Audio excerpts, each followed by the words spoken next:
From the world's most incredible engineering feats Our biggest problem is we cannot build this fast enough. to the world's fastest camels, They are one of the smartest animals in the world. this is Mega World Dubai.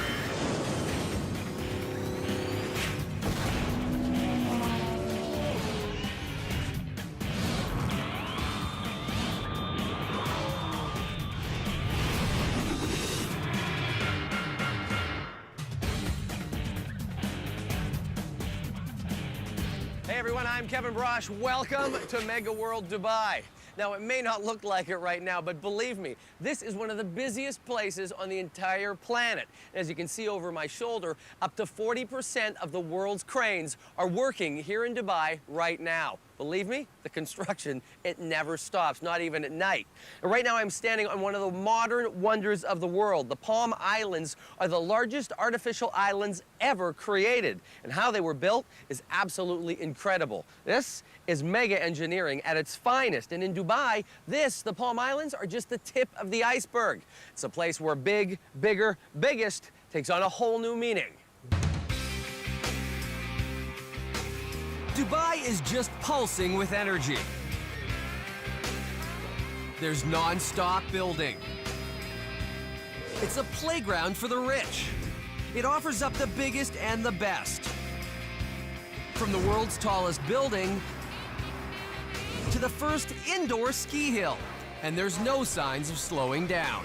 Our biggest problem is we cannot build this fast enough. Today, their contractors are so busy that our biggest challenge is how fast we can deliver.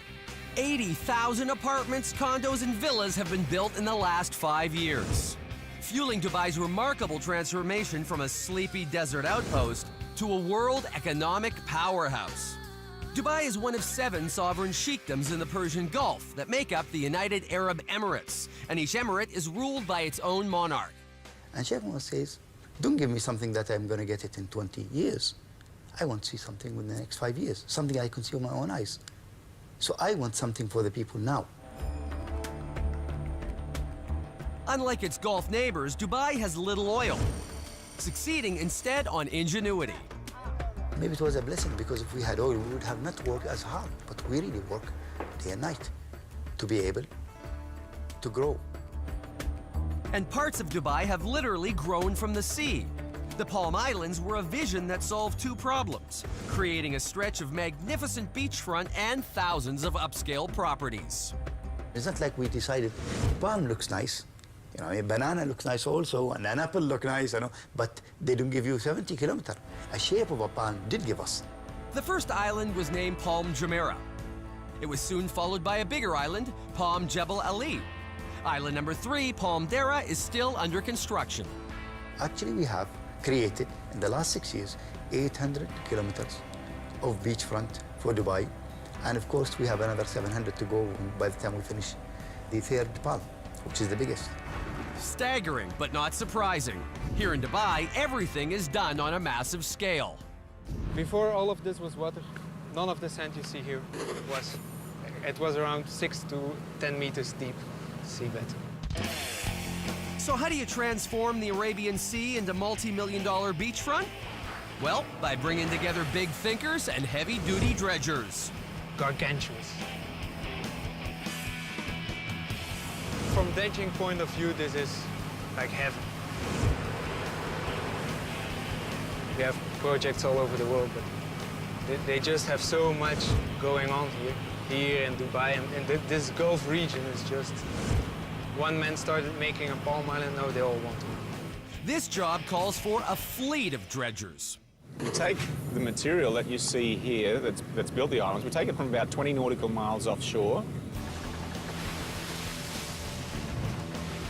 We use various types of dredging craft to pick it up off the seabed. We take about 1.5 meters, maybe 5 feet of sediment from the sea floor per sweep.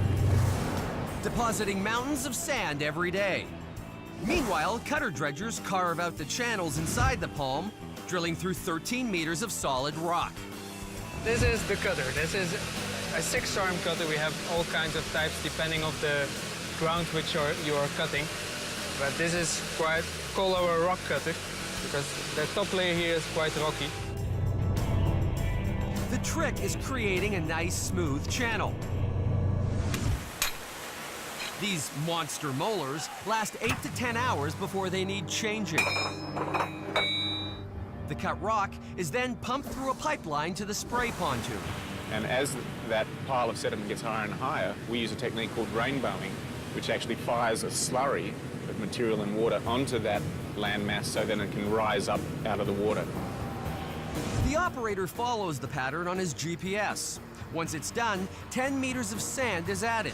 Vibrating steel rods are then inserted into the sand, creating solid ground. They're now racing to finish the trunk of the Palm Jebel Ali, including 14 kilometers of key structural walls. Sheikh Mohammed insisted on using only organic building materials in the sea. So they're using rocks instead of concrete. The rock you see behind me is coming from the mountains some 150, 200 kilometers away. We get here a daily supply of some 40,000 tons every day. That's some 800 trucks and lorries that drive day and night. This $1.5 billion project created spectacular beachfront living for people like Andrew Martin Dukes. We're here on Palm Jumeirah. Welcome to my home.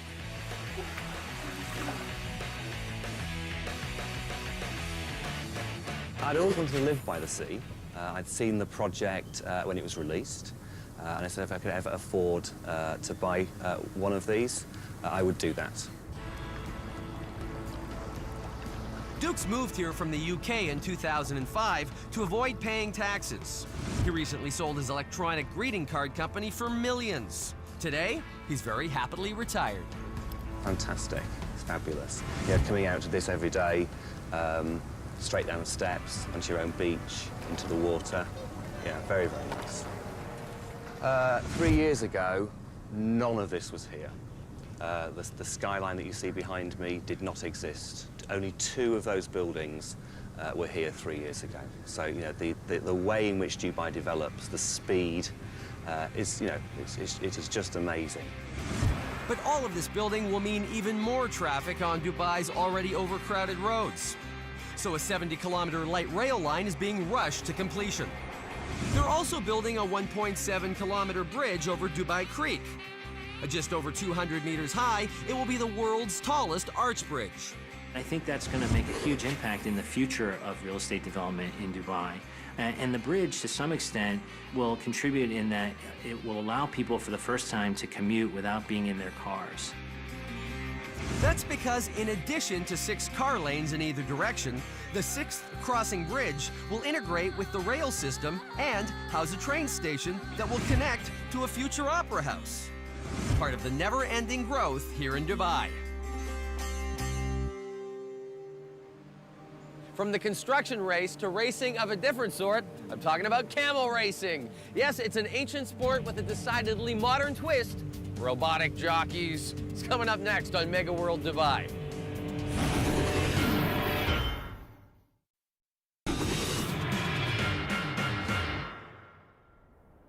All right, welcome back to Mega World Dubai. I'm Kevin Brosh, here with my good camel friend. This is Sarif. You know, seriously, these animals are highly popular here in the Emirates, where they even host camel beauty pageants. It's true. Sarif won Mr. Congeniality not too long ago. And in fact, one of the region's sheikhs, well, he reportedly paid $7 million for a pair of purebred racing camels not long ago. Camel racing has unparalleled popularity here in the Emirates, and we are about to take you behind the scenes and show you all the madness that goes on at a camel racetrack. Whoa, let's ride. Woo!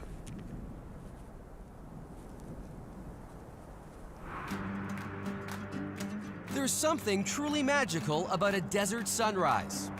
It's almost like a scene out of the Bible.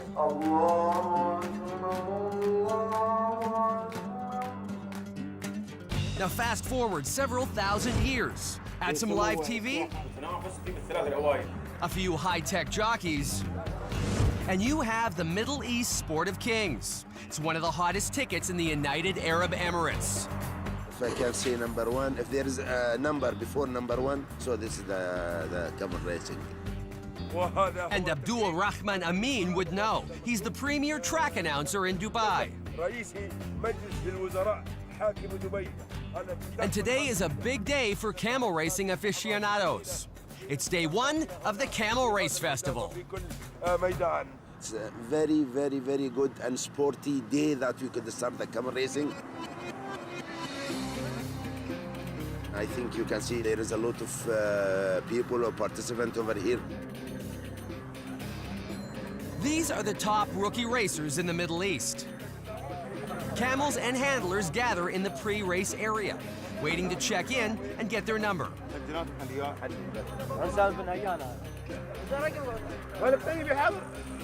Then it's off to the starting line, where avoiding the stampede is a sport in itself. These guys don't get hurt because they know how to protect themselves.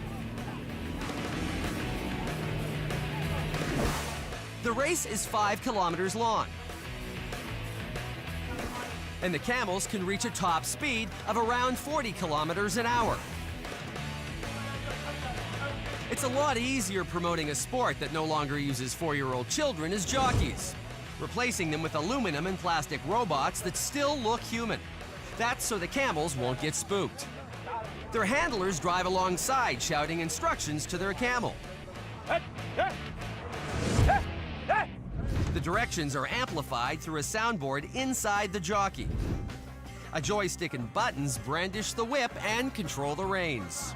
By the way, the camel knows my voice between somebody else's voice. They are more than smart, one of the smartest animals in the world.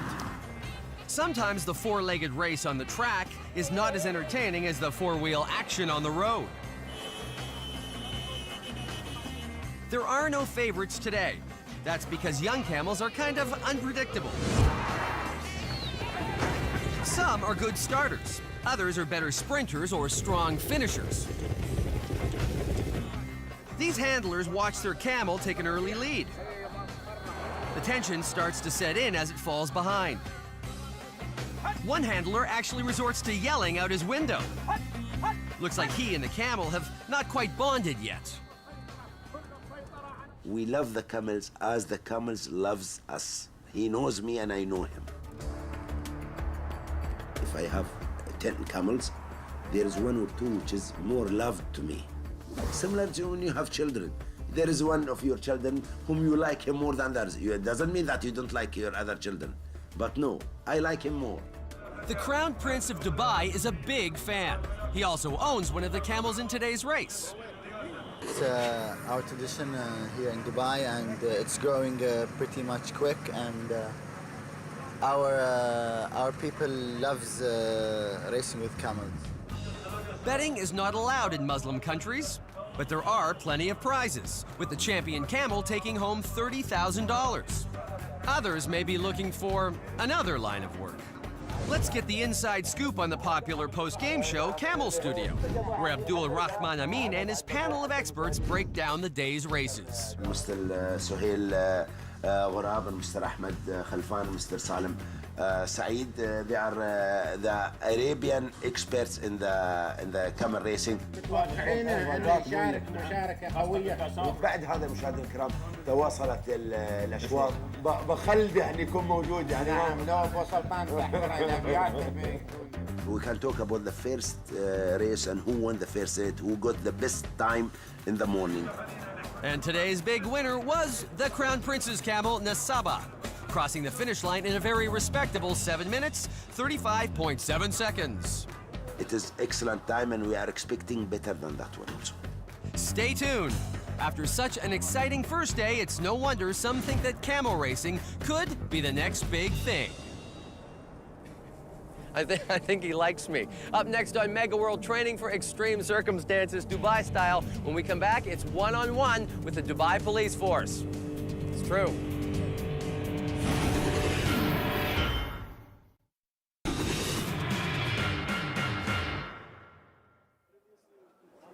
Hey, welcome back to Mega World Dubai. I'm Kevin Brosh. Very proudly, Dubai is one of the safest destinations in the entire Middle East.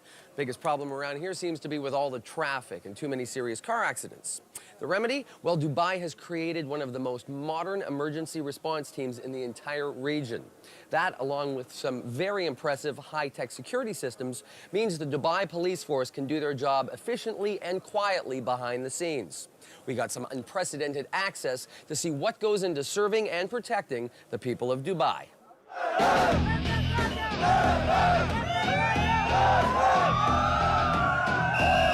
This is a staged scenario involving the elite protective security and emergency departments of the Dubai police. Riot police are training to deal with angry demonstrators, protesting the visit of a high-profile diplomat.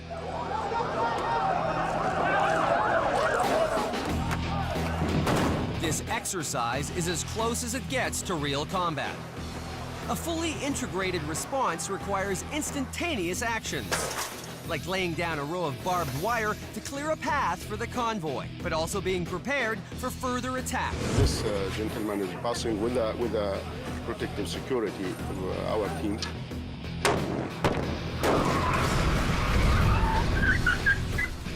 Reacting to roadside bombs are an integral part of this exercise. So we try to take him back. Unfortunately, there is another car for these people came to block the road in front of him. A tightly choreographed sequence of events has to unfold. Police must pin down the gunman so the VIP can be rushed from harm's way, even if it means having to track them down later. This unit is also trained to deal with potential booby-trapped cars. And that's where the Mach 8 Bravo robot comes in. Use it always, for suspect cars. Instead of put your man in danger, you can take this wheelbarrow to check any item. Outfitted with a camera and an arsenal of powerful weapons, the Mach 8 Bravo is operated remotely from a nearby truck. With this one, we can break a window, the car window, so the tilt tube can go inside with the camera, check inside. And if there is any suspect bag inside, we can shoot it with the pick stick. And this, the big one, is we use it all the time for the trunk. After blowing the trunk open, the robot goes in for a closer look. Once the coast is clear, a bomb tech makes his way to the car for a thorough inspection. Meanwhile, another elite unit prepares to storm the building. Timing is the key. This maneuver has to be done as quickly as possible. Across the street, commandos are practicing a dangerous hostage rescue. Dubai's elite units undergo intense training, working with the world's top protective and emergency response teams. This VIP protection unit was recently created to guard visiting female heads of state. When real events do occur, they are monitored out of the Dubai Command and Control Center, one of the most sophisticated tracking systems in the world. We receive information through our telephone lines, the 999, which is the emergency number. We receive other calls going to the duty officer. And of course, from our cameras on the roads and the important locations. This state-of-the-art screen provides real-time images from 1,200 cameras around Dubai. These cameras are at major locations in the streets. They are connected also to the shopping centers, and we are connected to the Gold Souk, for example. It's one of the very critical locations in Dubai, very important. And you can see the camera, how clear it is. Experts in body language look for suspicious activity, immediately dispatching help if necessary. Previously, we could only see our patrol cars, but in the current command and control center, we see our cars, we see the motorbikes, we see our boats, we see our ambulance cars, we see our rescue cars, and we can even see our helicopter, and foot patrol. Patrol cars are equipped with onboard computers. Every building in Dubai can be displayed in 3D, allowing for better planning in the event of an incident. Dubai holds the dubious title of worst traffic in the Middle East. An accident takes place every 3 minutes. That keeps its emergency response teams busy. In this staged scenario, 2 men are crushed under a construction vehicle.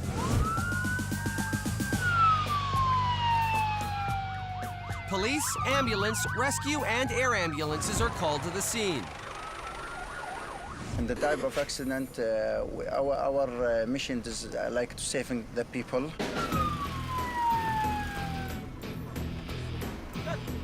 Rescuers must learn to master a wide variety of tools that can save precious time by quickly prying accident victims from wreckage.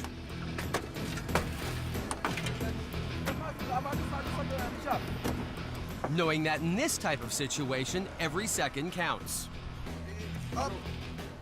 We have like a standards for responding for all our patrols. We have 15 minutes from the call for accident. We need to be in the scene before the 15 minutes. And at the same time, we need to very fast take the patient to the hospital.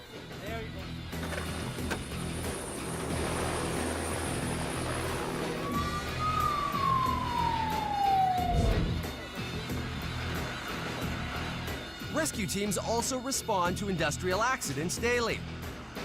One of the most common involves window washers losing control of their platform after getting electrocuted. That means getting to the roof right away. First thing is safety. You have to be sure because you don't want to be the other victim. Meticulous preparation reduces potential problems. You see, when we come down, there is a tool line. You know, in case one is cut or anything happen, we have another one, like a safety line. Now comes the tricky part. Hooking up the victim and getting him to the ground. Paramedics then work on getting the victim stabilized so they can get him into the ambulance and off to the hospital. Practice makes perfect for all of Dubai's elite units. Never a dull moment for these guys, and some really sweet squad cars, too. And from the hustle and the bustle of the city to the Arabian Sea's exotic marine life, coming up next on Mega World, it's a brand new luxury hotel here in Dubai with the world's largest outdoor aquarium.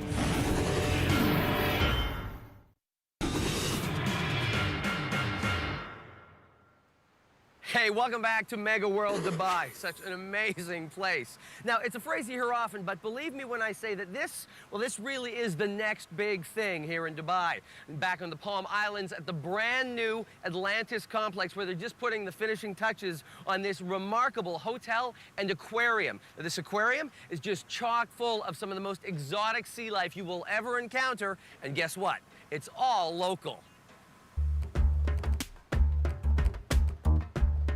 Dubai is known for its palatial hotels and resorts, but Atlantis may top them all.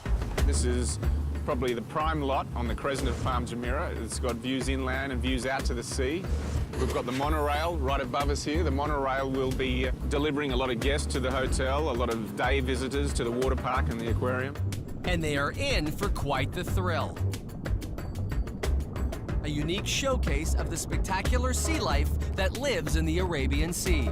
From the surface, it looks like it could just be a water feature in a hotel, but in actual fact, you've got 3 million gallons, 11 million liters of seawater right here, 75 meters long, 30 meters across, 10 meters deep, living marine environment.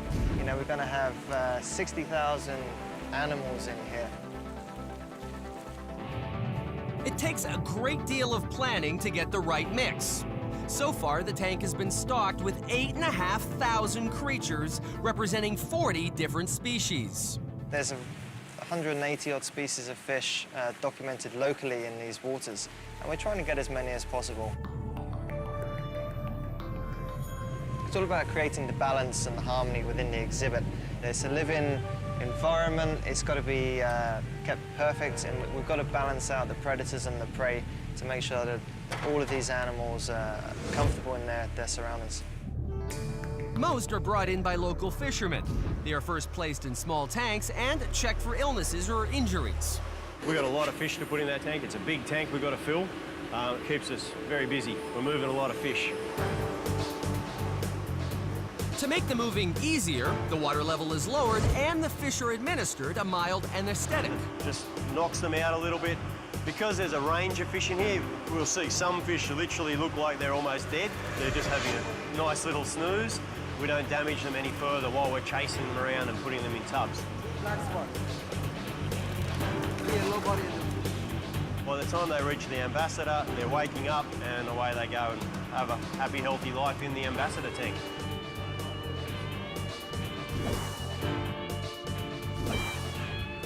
It's just a short trip to the tank that these fellows will now call home.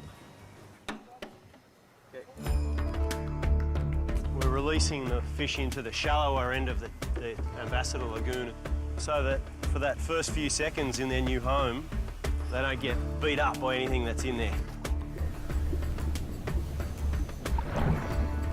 First 30 seconds in a new environment can all be a little bit stressful sometimes. Once they've acclimatized, these sea creatures can count on top drawer service. They're fed the same 5-star foods as the hotel guests. Here I'm cutting about 10 kilos of small cuts of squids.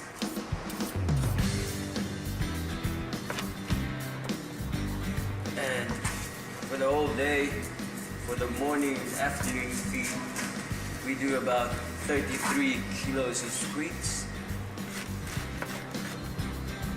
After the squid, I do the anchovies, and then the shrimps as well. Make sure fish in the tank are feeding properly. They really love this one, squids.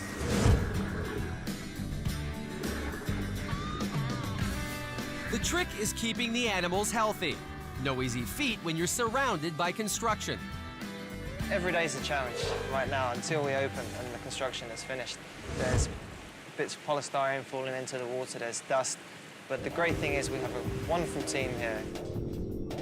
Keeping the water clean is a top priority. It's brought in from the ocean, pre-treated, and then sent off to the huge filtration area, which processes 11 million liters in just 70 minutes. It gets treated in there again for a second time before it actually gets into this area. So it's already gone through 2 passes. And that's why you do have the clarity that you've got and the perfect chemistry. The salinity is the same as the ocean, the temperature is maintained. There's never a dull moment as they get closer to their grand opening. You could be coming in one day and you have to clean the acrylic to make sure that you can see through and there's no algae growth. You could come in the next day, you have to turn over the sand. You kind of come in the next day, you're going to feed the fish by hand, get to know the animals, learn about them, look at their body, and are they healthy, are they looking good? And then the next day you get to move large artifacts around in the tank and put them into position. Atlantis will provide a great opportunity for people to view the incredible variety of marine life that they would normally never see.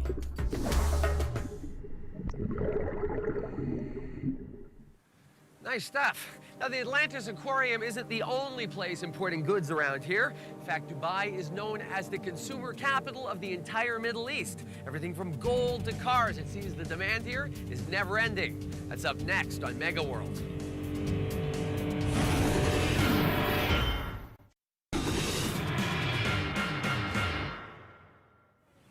All right, welcome back to Mega World Dubai. I'm Kevin Brosh.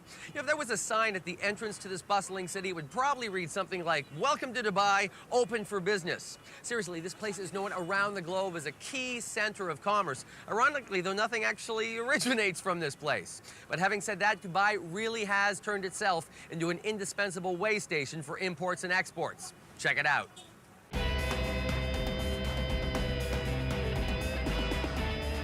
This creek has been the lifeblood of Dubai for hundreds of years. We are traders, we are merchants. Somebody buys something from us, we sell something to them, and they sell something to us, and this created a relation, whether it's with Iran, or whether it's with the neighbors, or with India, with Africa. Building an economic powerhouse in spite of the geography, the climate, and the lack of natural resources. The desert, you cannot grow anything. You have very little water, and the people of this part of the world are also very tough people. No matter how tough things look to people, to us, not tough. We've been through wars. Old-fashioned wooden dhows are still supplying goods to the markets from other countries. If you go to the old souk of Dubai, you go to a shop, that's such a small shop, and you say, what is he selling? This is cardamom, good for coffee, for tea. Number 1 Iranian, number 2 Afghanistan, number 3 Hindi. And you see all these big bags and piles of all kind of goods. And I have mixed curry powder, saffron, ginger, cumin, aniseed, black pepper, everything inside. Good for cooking, for chicken, for everything. Oh my God, very nice. But you don't realize that that same shop has a warehouse somewhere with goods worth $40 million. This family business imports 15,000 tons of products a year from around the world.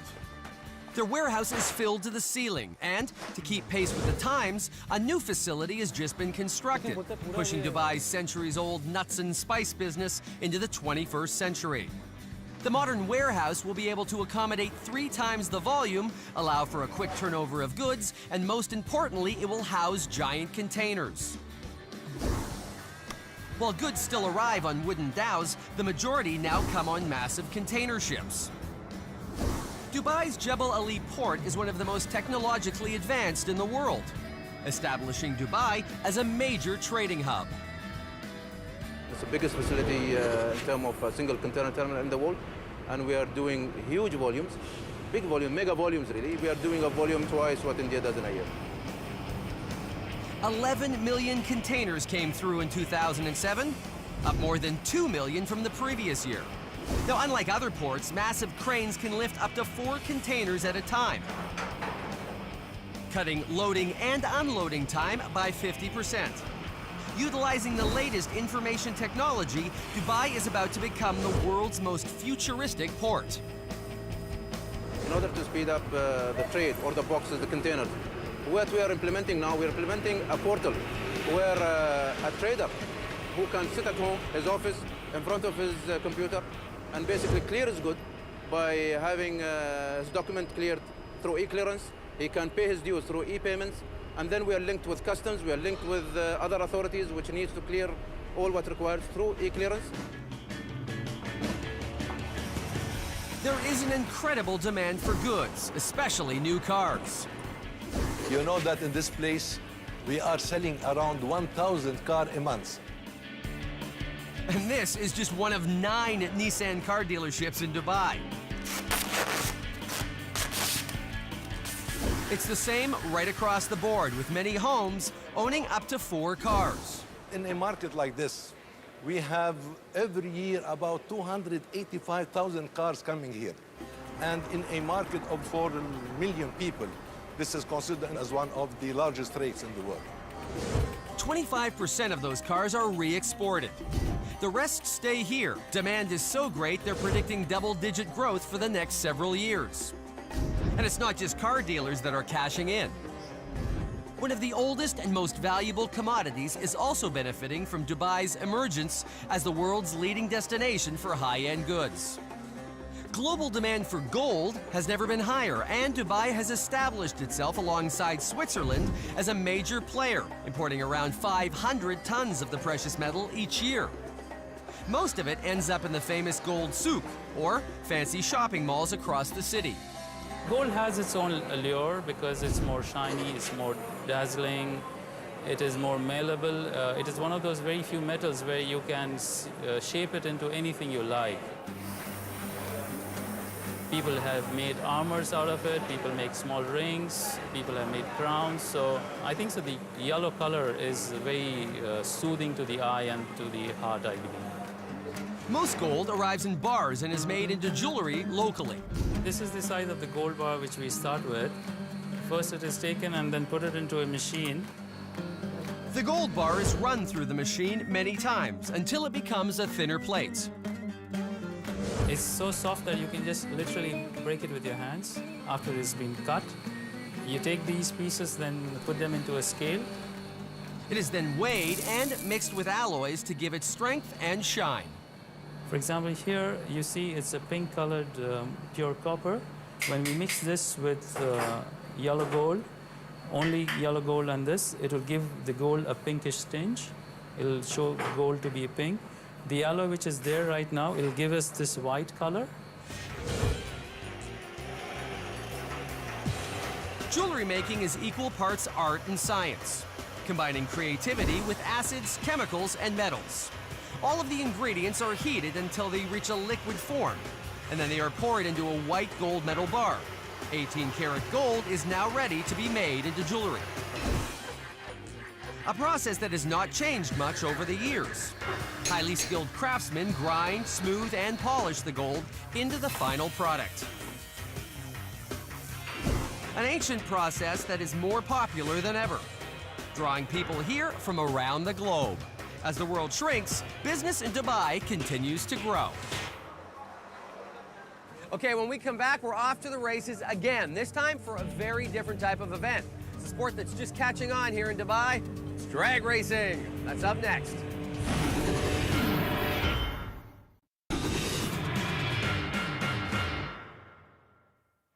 Hey there, welcome back to Mega World. I'm Kevin Brosh. Now, it's safe to say that people here in Dubai love their cars and they like to drive them really fast. So much so it actually became a problem not too long ago with young people racing through the streets at incredibly fast speeds. Well, guess what? A member of the royal family came up with a solution. Build a drag racing track, bring in world-class instructors to teach people how to burn rubber in a safe environment. Well, it is quickly becoming a very popular sport here.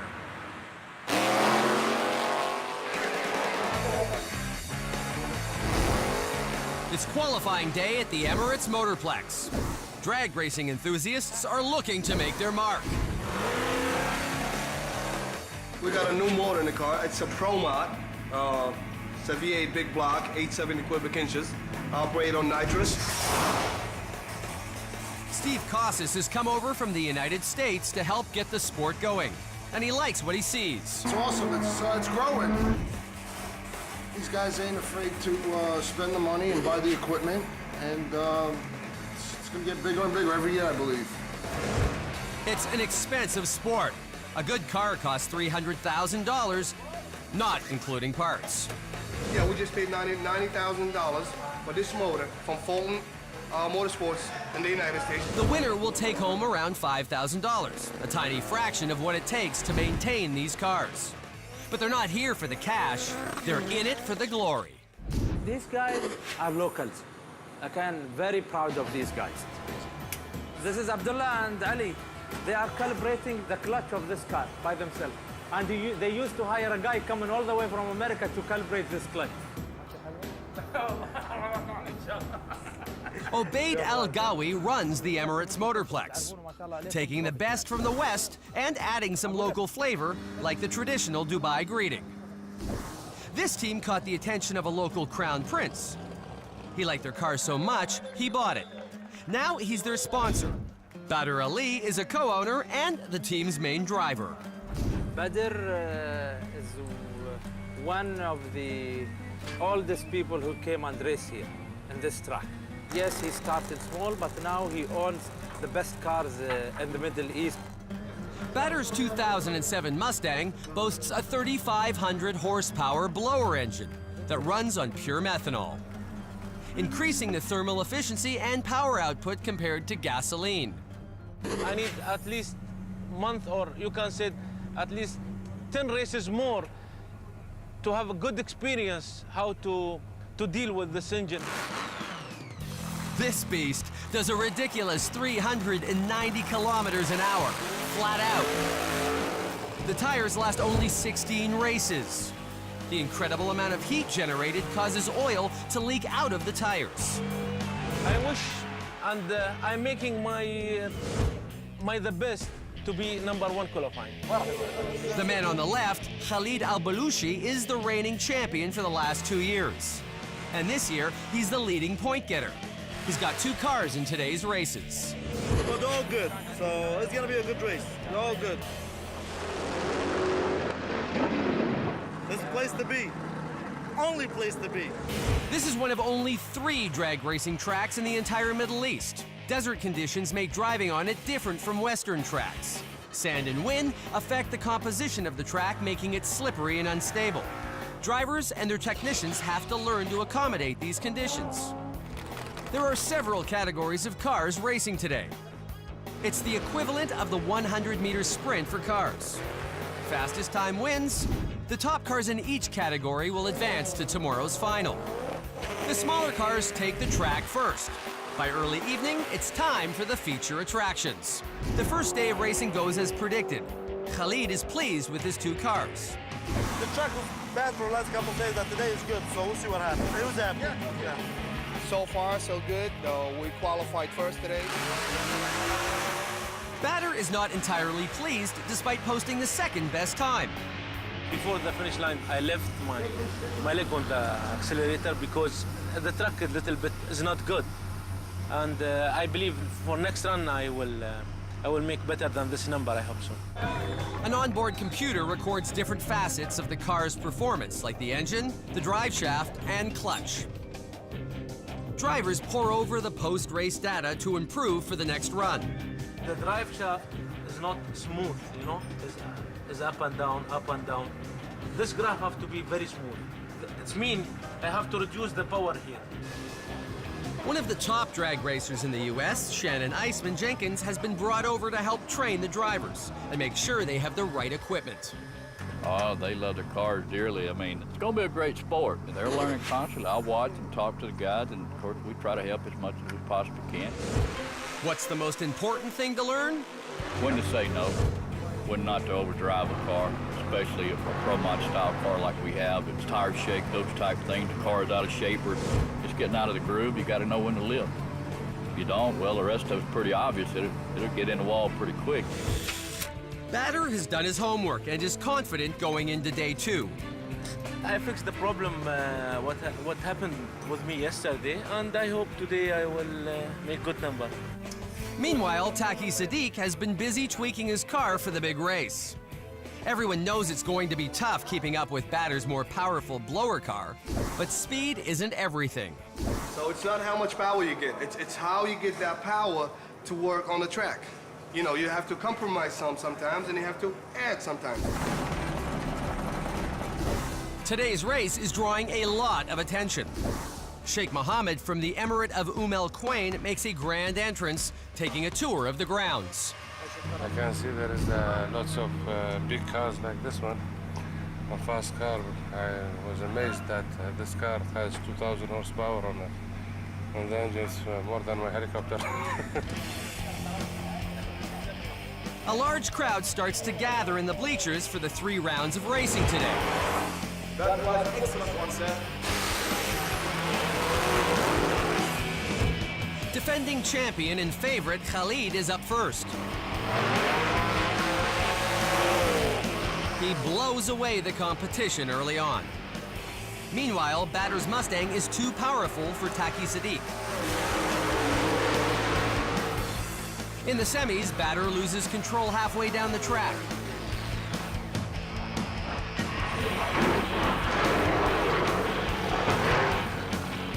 It's believed he's got tire shake, but didn't take his foot off the accelerator, still hoping to win the race. A shaken Bader emerges from the car. It looks like the Mustang took the brunt of the impact. He's able to make it to the ambulance under his own power. They just took him to the hospital to make sure that he is fine, and that's it. He's a bit angry. I mean, I would be the same because you know, he wanted to win, because he wanted to be on the final, that's it. But everything is fine. After a quick cleanup, it's time for the finals. Khalid is taking on a driver from Bahrain.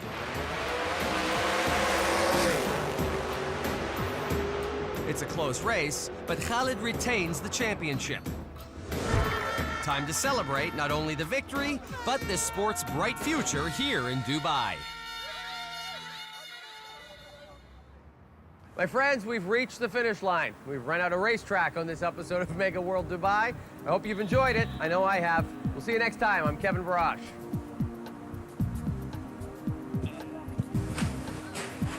Whoa!